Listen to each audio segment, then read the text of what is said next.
Hello বন্ধুরা, আজকে আমরা দেখবো একজন শাওলিং মাস্টার হতে গেলে তাদের ছোটবেলা থেকেই কতটা কঠোর পরিশ্রম করতে হয় এবং কতটা কষ্ট করতে হয়।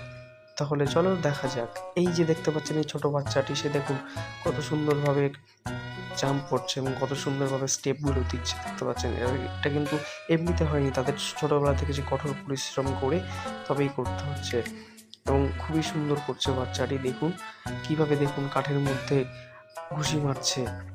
দেখুন কতটা কঠোর পরিশ্রম করতে হয় তাদের। এটা কি আপনার আমার দ্বারা সম্ভব হবে? বলুন, কমেন্ট সবাই জানাবেন।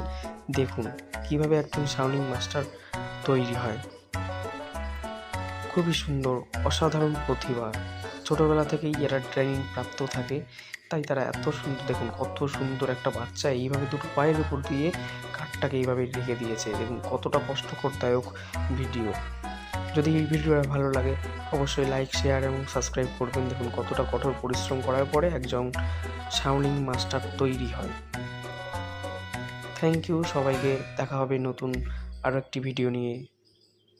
Bye bye.